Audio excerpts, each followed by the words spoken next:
اعوذ باللہ من الشیطان الرجیم بسم اللہ الرحمن الرحیم یوم یکشف، وہ دن یاد کرنے کے قابل ہے کہ جس دن کھول دیا جائے گا عن ساقن، پنڈلی سے، وَيُدْعَوْنَ، اور وہ پکارے جائیں گے، الی السجود، سجدہ کی طرف، فلا یستطیعون، پس وہ طاقت نہ رکھیں گے۔ تو قیامت کا دن اس سے مراد ہے قیامت کے دن میں اللہ تعالی ساری کی ساری انسانیت کو سجدہ کرنے کا حکم دیں گے۔ تو وہاں پر جو اہل ایمان ہوں گے اور نماز کے پابند ہوں گے وہ سجدہ کر سکیں گے۔ جو اہل ایمان نہ ہوں گے یا وہ لوگ جو نماز کے پابند نہ تھے یا وہ لوگ کہ جو دکھلاوے کی نماز پڑھتے تھے، ان میں سے کوئی شخص بھی سجدہ کی طاقت نہ رکھے گا، صلاحیت نہ رکھے گا۔ تو اس کو اللہ تعالیٰ نے ارشاد فرمایا کہ وَيُدْعَوْنَ إِلَى السُّجُودِ، پکارا جائے گا ان کو سجدہ کی طرف، فَلَا يَسْتَطِيعُونَ، پس وہ اس کی طاقت نہ رکھیں گے۔ تو گویا کہ اللہ تعالیٰ نے ان سے وہ صلاحیت ہی چھین لی۔ دنیا کے اندر اللہ نے طاقت دی، صلاحیت دی، موقع دیا، اور پھر وہ سجدہ کی طرف نہ آئے تو قیامت میں اللہ تعالیٰ ان سے وہ صلاحیت ہی چھین لیں گے کہ وہ اس کی طاقت ہی نہ رکھیں گے، وہ چاہتے ہوئے بھی وہ سجدہ نہیں کر سکیں گے۔ تو آیت کے ابتدا میں یوم یکشف عن ساق لکھا گیا ہے کہ جس دن پنڈلی سے کھول دیا جائے گا، پنڈلی ننگی کر دی جائے گی، پنڈلی کو ظاہر کیا جائے گا۔ اس سے کیا مراد ہے؟ یہ متشابہات میں سے ہے۔ متشابہات اس کو کہتے ہیں کہ جن کا معنی اللہ اور اس کے رسول ہی جانتے ہیں۔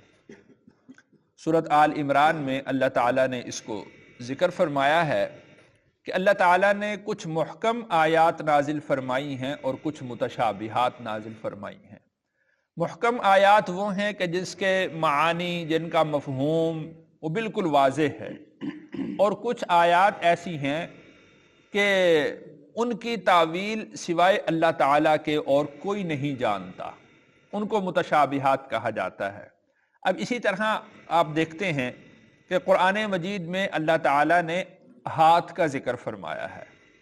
اب اللہ تعالیٰ نے اپنے ہاتھ کا ذکر فرمایا، اس ہاتھ سے کیا مراد ہے یہ اللہ جانتے ہیں، وہ ہاتھ کیسا ہے وہ اللہ جانتے ہیں، لیکن ہم اس سے مراد مفہوم، اس کا معنی اللہ کی مدد لے لیتے ہیں۔ اسی طریقہ سے اللہ تعالیٰ نے قرآن مجید میں اپنے چہرے کا ذکر فرمایا ہے۔ وہ چہرہ کیسا ہے، وہ چہرہ یعنی اس کی رونق کیا ہے، اس کی روشنی کیا ہے، اس کا نور کیا ہے، یہ متشابہات میں سے ہے۔ تو ہم اس سے اللہ کی رضا لے لیتے ہیں، اللہ کی ذات مراد لے لیتے ہیں۔ تو اسی طریقہ سے یہاں پر جو ذکر فرمایا گیا کہ یوم یکشف عن ساق، کہ جس دن پنڈلی کو کھول دیا جائے گا، پنڈلی ننگی کر دی جائے گی۔ اب اس سے کیا مراد ہے یہ بھی اللہ ہی جانتے ہیں، لیکن اس کا جو مفہوم ہے وہ یہ ہے کہ قیامت کا دن اس سے مراد لیا گیا ہے۔ تو اس میں ایک ایسا فرقہ وجود میں آیا کہ جنہوں نے اللہ تعالیٰ کے ہاتھ سے یا ہمارے جیسا ہاتھ مراد لیا، اللہ کے چہرے سے ہمارے جیسا چہرہ مراد لیا، اللہ کی آنکھ سے ہماری جیسی آنکھ مراد لے لی، تو ان کو مشبہہ کہا جاتا ہے کہ انہوں نے اللہ تعالیٰ کی ذات کو اپنے ساتھ تشبیہ دے دی، تو ان کو مشبہہ کہا جاتا ہے۔ تو وہ اہل سنت کا طریقہ نہیں ہے۔ اہل سنت والجماعت یہ کہتے ہیں، جیسا کہ اللہ نے قرآن مجید میں فرمایا کہ اللہ تعالیٰ نے کچھ آیات محکم نازل فرمائی ہیں اور کچھ آیات اللہ تعالیٰ نے متشابہات نازل فرمائی ہیں۔ جو محکم آیات ہیں ان کے معانی اور مفہوم تو بالکل واضح ہیں، اور جو متشابہات ہیں تو ان کی وما یعلم تأویلہ الا اللہ، سورۃ آل عمران کی آیت نمبر 7 میں اللہ تعالیٰ نے ارشاد فرمایا هو الذی انزل علیک الکتاب، وہی وہ ذات ہے جس نے آپ پر کتاب کو نازل کیا، منہ آیات محکمات، اس میں سے کچھ آیات محکم ہیں۔ محکم آیات جیسے میں نے عرض کیا وہ ہیں کہ جن کا مفہوم واضح ہے، جن کے معنی واضح ہیں، جن کے احکام بالکل واضح ہیں، اور ہن ام الکتاب، وہی بنیادی طور پر کتاب ہے، یعنی جو ہمارے کام کی چیز ہے، جو ہمارے فائدے کی چیز ہے، جس سے ہم نے سبق حاصل کرنا ہے، وہی ہے۔ وَأُخَرُ مُتَشَابِهَاتٌ، اور اس میں سے کچھ آیات ایسی ہیں کہ جن کو اللہ نے متشابہات قرار دیا ہے۔ یہاں پر یہ بات اللہ تعالیٰ نے ذکر فرمائی فَأَمَّا الَّذِينَ فِي قُلُوبِهِمْ زَيْغٌ، وہ لوگ کہ جن کے دلوں میں کجی ہے، جن کے دلوں میں ٹیڑھ پن ہے، فَيَتَّبِعُونَ، وہ پیروی کرتے ہیں، مَا تَشَابَهَ، ان آیات کی جو متشابہ ہیں۔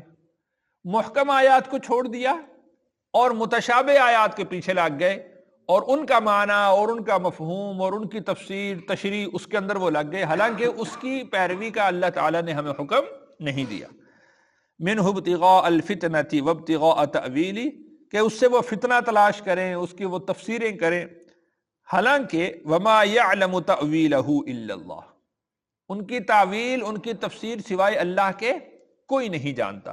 تو اسی طریقہ سے یہاں پر یہ جو ذکر کیا گیا کہ پنڈلی کو کھول دیا جائے گا، تو یہ بھی متشابہات میں سے ہے۔ خاشعۃ، جھکی ہوئی ہوں گی، ابصارہم، ان کی آنکھیں، ترہقہم ذلہ، اور چھائی ہوئی ہوگی ان پر ذلت، چھائی ہوئی ہوگی ان پر رسوائی، یعنی قیامت کا دن ہے، اللہ نے سجدے کا حکم دیا ہے اور وہ لوگ سجدے پر قادر نہیں ہو رہے، اب وہ شرمندگی کی وجہ سے ان کی آنکھیں جھکی ہوئی ہوں گی اور ان پر ذلت اور رسوائی وہ چھائی ہوئی ہوگی۔ وَقَدْ كَانُوا يُدْعَوْنَ، اور وہ پکارے جاتے تھے، إِلَى السُّجُودِ، سجدوں کی طرف، وَهُمْ سَالِمُونَ، حالانکہ وہ تندرست تھے، حالانکہ وہ سالم تھے، صحت مند تھے۔ یعنی آج جو یہ سجدے کی صلاحیت نہیں رکھ رہے، سجدے کی طاقت نہیں رکھ رہے، یہ نتیجہ ہے اس بات کا کہ جب یہ تندرست تھے، صحت میں تھے، سلامتی میں تھے، جب ان کو پکارا جاتا تھا سجدہ کے لیے تو اس وقت یہ نہیں آتے تھے، تو آج اللہ نے ان سے یہ صلاحیت ہی چھین لی ہے۔ فَذَرْنِي، اللہ تعالیٰ ارشاد فرماتے ہیں کہ آپ مجھے چھوڑ دو، وَمَن يُكَذِّبُ، اور ان لوگوں کو جو تکذیب کرتے ہیں، جھٹلاتے ہیں، بِهَذَا الْحَدِيثِ، اس بات کو، یعنی میرا اور ان کا معاملہ آپ مجھ پر چھوڑ دیں، آپ کو ان کے معاملے میں زیادہ الجھنے کی ضرورت نہیں ہے، آپ ہمارے رسول ہیں، آپ ہمارے پیغمبر ہیں، جب یہ آپ کی تکذیب کر رہے ہیں تو گویا کہ یہ ہماری ہی تکذیب کر رہے ہیں، ہماری آیات کی تکذیب کر رہے ہیں، ہمارے کلام کی تکذیب کر رہے ہیں، تو جب یہ تکذیب کر رہے ہیں تو ان کا معاملہ مجھ پر چھوڑ دو۔ سنستدرجہم، ہم ان کو سیڑھی سیڑھی اتاریں گے، ایک ایک درجہ ہم ان کو اتاریں گے، من حیث لا یعلمون، جہاں سے وہ جانتے بھی نہ ہوں گے۔ یعنی آدمی جو ضلالت میں گرتا ہے، گمراہی میں گرتا ہے، گڑھے میں جو گرتا ہے، ہدایت کو چھوڑ کر جب وہ گمراہی میں جاتا ہے تو وہ یکدم نہیں چلا جاتا، اس کا پہلا ایک عمل ایسا ہوتا ہے جو گمراہی والا ہوتا ہے، پھر 2 عمل اس کے ایسے ہوتے ہیں جو گمراہی والے ہوتے ہیں، پھر 3، پھر 4، پھر 5، اس طرح سے وہ گمراہی میں آہستہ آہستہ بڑھتا ہے، یہاں تک کہ وہ مکمل طور پر گمراہ ہو جاتا ہے، اب اس کی ہدایت کا کوئی راستہ باقی نہیں رہتا۔ اس کو اللہ تعالیٰ نے ارشاد فرمایا کہ سنستدرجہم من حیث لا یعلمون، کہ ہم ان کو سیڑھی سیڑھی نیچے اتاریں گے، قدم قدم کر کے ان کو نیچے اتاریں گے، یعنی گمراہی کے اندر ان کو ہم ایک ایک درجہ کر کے وہ نیچے لے جائیں گے، پھینک دیں گے۔ وَأُمْلِي لَهُمْ، اور میں ان کو مہلت دیتا ہوں، ان کیدی متین، بے شک میری پکڑ بہت مضبوط ہے. یعنی جو میں نے ان کے ساتھ چال چلی ہے، میں نے ان کے ساتھ جو یعنی ان کے اعمال کے بقدر ان کے ساتھ جو معاملات کیے ہیں وہ بڑے مضبوط ہیں، وہ کبھی نکلنے والے نہیں ہیں اس بات سے. ام تسألہم اجرا، کیا آپ سوال کرتے ہیں ان سے کسی بدلے کا؟ فہم من مغرم، پس وہ اس چٹی سے مثقلون، دبے جاتے ہیں. یعنی یہ لوگ آپ کی بات کیوں تسلیم نہیں کر رہے؟ کیا آپ نے اپنی یہ جو دعوت ہے، اس دعوت کے عوض میں ان سے کوئی بدلہ طلب کر لیا ہے؟ یہ بات یاد رکھیں کہ رسول اللہ صلی اللہ علیہ وسلم اپنی دعوت کے عوض میں ایک ذرہ کے بھی روادار نہیں ہے. اجر رسالت آپ علیہ الصلوۃ والسلام نے کبھی مانگا ہی نہیں، کبھی طلب ہی نہیں کیا اجر رسالت. تو لہذا اسی کو تو اللہ تعالیٰ نے ارشاد فرمایا ام تسألہم اجرا، کیا آپ نے ان سے کوئی بدلہ مانگ لیا ہے؟ اس لیے کہ جتنے بھی پیغمبر آئے، جتنے بھی رسول آئے، کسی نے بھی اس دعوت کے عوض میں کوئی بدلہ نہیں مانگا.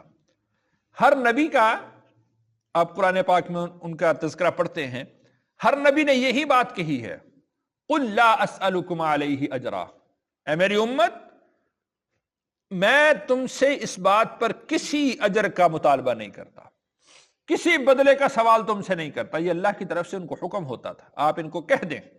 تو رسول اللہ صلی اللہ علیہ وسلم تو جو امام الانبیاء ہیں، وہ کس طرح کسی جو ہے وہ اجرت کا مطالبہ کر سکتے ہیں؟ کس طرح کسی اجر رسالت کا مطالبہ کر سکتے ہیں؟ قطعاً رسول اللہ صلی اللہ علیہ وسلم نے کبھی کسی طرح سے بھی اجر رسالت کا مطالبہ نہیں کیا. تو اللہ تعالیٰ نے بطور سوال کے پوچھا ہے، بیان کیا ہے، ام تسألوہم اجرا، کیا آپ نے ان سے کوئی اجرت مانگ لی ہے؟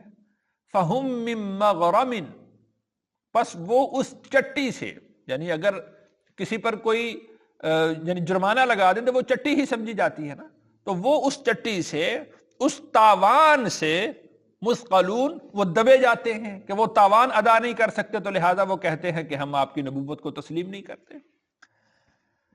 ام عندہم الغیب، یا ان کے پاس کوئی غیب ہے، فہم یکتبون، پس وہ اس کو لکھ رہے ہیں.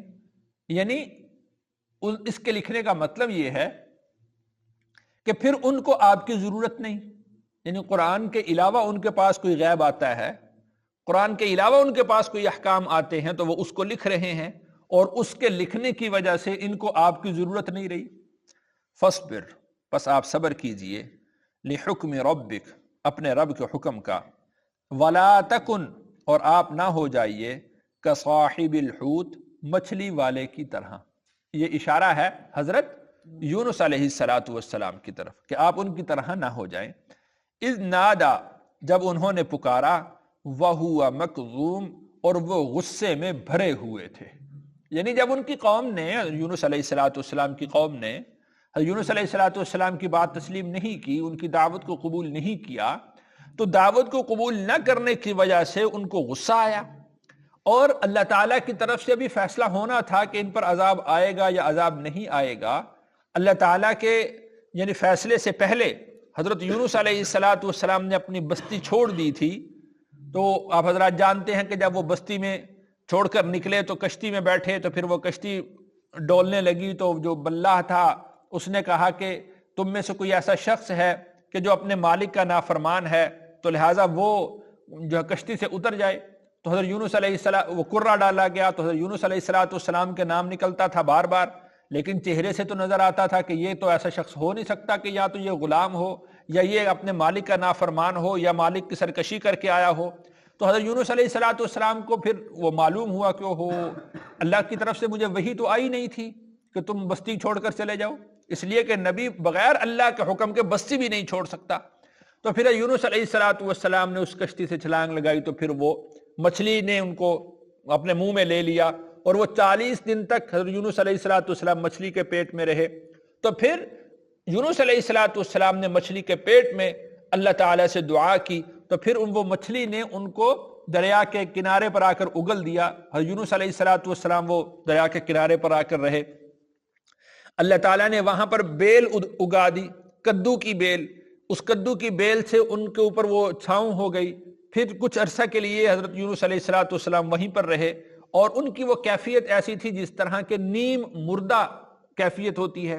تو پھر وہاں پر جب وہ بیل کے نیچے رہے تو پھر اس کے بعد کچھ عرصے کے بعد حضرت یونس علیہ الصلوۃ والسلام صحت مند ہو گئے، تندرست ہو گئے، اور پھر وہ واپس اپنے جو ہے قوم میں آ گئے. اور پیچھے جب یونس علیہ الصلوۃ والسلام کی قوم جو تھی، جب انہوں نے دیکھا کہ یونس علیہ الصلوۃ والسلام ہمارے اندر سے چلے گئے ہیں، تو ان کو اپنے گناہ کا احساس ہوا، ان کو ندامت ہوئی، ان کو شرمندگی ہوئی. انہوں نے اللہ تعالیٰ سے توبہ کی، معافی مانگی، اور وہ اپنے کفر سے باز آ گئے. اور حضرت یونس علیہ الصلوۃ والسلام کے لیے وہ دعا کرنے لگے کہ وہ اگر ہمارے پاس واپس آ جائیں تو ہم ان کی اطاعت کریں گے، فرما برداری کریں گے.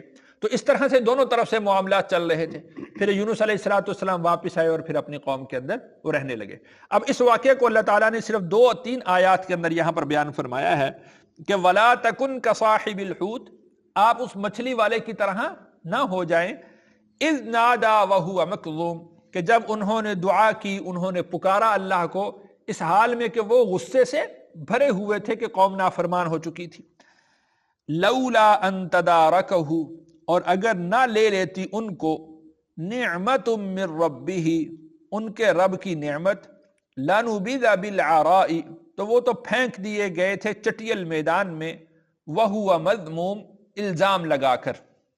یعنی وہ سارا جو واقعہ ہے اللہ تعالیٰ نے درمیان سے اس کو ختم کر دیا، اور اس کی ابتدا ذکر کر دی کہ وہ غصے میں تھے، اور اس کی انتہا ذکر کر دی کہ وہ چٹیل میدان میں تو گرا دیے گئے تھے، چٹیل میدان کے اندر وہ پھینک دیے گئے تھے. فجتباہ ربہ، یعنی اس کا مطلب یہ ہے کہ ہر حال میں اللہ کی رضا پر راضی رہنا چاہیے، اور ہر حال کے اندر اللہ کے فیصلے کا انتظار کرنا چاہیے. تو اس سے یہ بات ذہن میں رکھیں. رسول اکرم صلی اللہ علیہ وسلم نے ارشاد فرمایا کہ تم میں سے کوئی شخص بھی مجھے یہ بات نہ کہے کہ میں یونس بن متیٰ سے افضل ہوں. مجھے کوئی یونس بن متیٰ سے افضل نہ کہے. مطلب اس کا یہ ہے کہ اس وجہ سے کسی کے ذہن میں اگر یہ بات آ جائے کہ نعوذ باللہ حضرت یونس علیہ الصلوۃ والسلام نے اللہ کی نافرمانی کی اور اس طرح کی بات، تو وہ تو ایمان کو ختم کرنے والی بات ہے. تو اس لیے انبیاء علیہم الصلوۃ والسلام کے بارے میں اپنے ذہن کو بالکل صاف رکھنا چاہیے. انبیاء علیہم الصلوۃ والسلام معصوم ہوتے ہیں، ان کا یہ تصور، یہ بات ان کی اپنے ذہن میں رکھنی چاہیے. فجتباہ ربہ، بس چن لیا ان کو ان کے رب نے. فجعلہ من الصالحین، اور پھر کر دیا ان کو صالحین میں سے. یعنی پہلے جو ان کا رتبہ اللہ کے نزدیک تھا پیغمبر ہونے کا، اللہ تعالیٰ نے ان کا رتبہ مزید بڑھا دیا، اور ان کو مزید اللہ تعالیٰ نے درجات عطا فرما دیے. وَإِن يَكَادُ الَّذِينَ كَفَرُوا، اور قریب ہے کہ وہ لوگ جو منکر ہیں، لَيُزْلِقُونَكَ، پھسلا دیں گے آپ کو، بِأَبْصَارِهِمْ، اپنی آنکھوں سے، لَمَّا سَمِعُوا الذِّكْرَ، جب وہ سنتے ہیں نصیحت کو، وَيَقُولُونَ، اور وہ کہتے ہیں، إِنَّهُ لَمَجْنُونَ، بے شک وہ البتہ مجنون ہے. یعنی یہ جو نظر کی بات ہوتی ہے نا کہ نظر لگ جاتی ہے، تو وہ نظر حق ہے. رسول اللہ صلی اللہ علیہ وسلم نے ارشاد فرمایا کہ نظر حق ہے. نظر اونٹ کو ہانڈی تک پہنچا دیتی ہے. نظر اونٹ کو ہانڈی تک پہنچا دیتی ہے. اس کا مطلب یہ ہے کہ وہ اونٹ بیمار ہو جائے گا، لوگ اس کو ذبح کریں گے کہ حرام نہ ہو جائے، تو اس کو ذبح کریں گے، تو اس کو پکا کے کھا لیں گے. تو اس لیے نظر کا لگ جانا وہ حق ہے. تو وہ لوگ آپ کو اس طرح نظر سے دیکھتے ہیں کہ ایسی گہری نظر سے دیکھتے ہیں کہ آپ کو وہ نظر لگا دیں. اور لَيُزْلِقُونَكَ بِأَبْصَارِهِمْ، اپنی آنکھوں کے ذریعے سے وہ آپ کو پھسلانے کی کوشش کرتے ہیں، یعنی نظر لگا کر.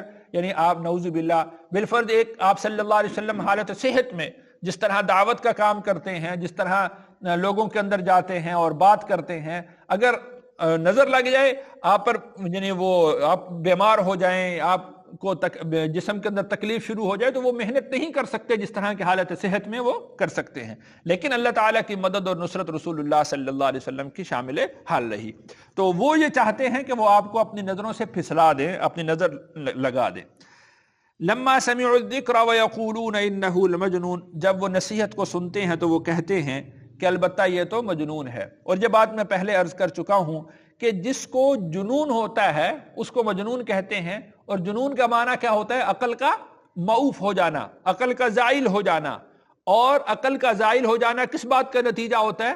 کہ آدمی پھر اپنے نفع اور نقصان کو نہیں پہچان سکتا کہ میرا نفع کس میں ہے اور میرا نقصان کس میں ہے۔ تو ان سے بڑا مجنون کون ہوگا کہ جس کو اپنے دنیاوی اور اخروی نفع اور نقصان کا پتہ ہی نہیں ہے۔ یہ تو عارضی طور پر جو تھوڑی سی چیز ہے، جو تھوڑا سا نفع ہے، یہ اس کے اندر لگے ہوئے ہیں اور ان کو بالکل ہر چیز ان کے ذہن سے نکل چکی ہے۔ تو وہ مجنون جو خود باولے ہیں، جو خود دیوانے ہیں، وہ رسول اللہ صلی اللہ علیہ وسلم کے بارے میں یہ جملے استعمال کرتے۔ وما هو الا ذکر للعالمین، اور قرآن تو سارے جہاں والوں کے لیے نصیحت ہے۔ اتنا بڑا یہ دعویٰ ہے کہ قرآن عام کوئی کتاب نہیں، قرآن عام کوئی بات نہیں ہے، بلکہ یہ سارے جہاں کے لوگوں کے لیے۔ بڑے بڑے لوگ آئیں گے، بڑے بڑے مفسر، بڑے بڑے محدث، فقیہ، بڑے بڑے لوگ آئیں گے، حتیٰ کہ منکرین میں بڑے بڑے فلاسفر آئیں گے، بڑے بڑے منطقی آئیں گے۔ یہ قرآن ان کے لیے بھی نصیحت ہوگا، یہ قرآن ان کو بھی یہ بات سمجھائے گا۔ تو ایسا کلام کہ جو پوری دنیا کے لیے دعویٰ کر رہا ہے ہدایت کا، پوری دنیا کے لیے چیلنج کر رہا ہے نصیحت ہونے کا، تو یہ لوگ اس قرآن کو سن کر، اس کلام کو سن کر یہ کہتے ہیں کہ یہ مجنون کا کلام۔ تو حقیقت یہ ہے کہ یہ لوگ خود ہی مجنون ہیں۔ یہاں پر الحمدللہ ہماری سورۃ القلم مکمل ہوئی۔ اللہ تعالیٰ سے دعا ہے اللہ تعالیٰ مجھے اور آپ کو قرآن کے علوم اور فیوضات سے مستفیض فرمائے۔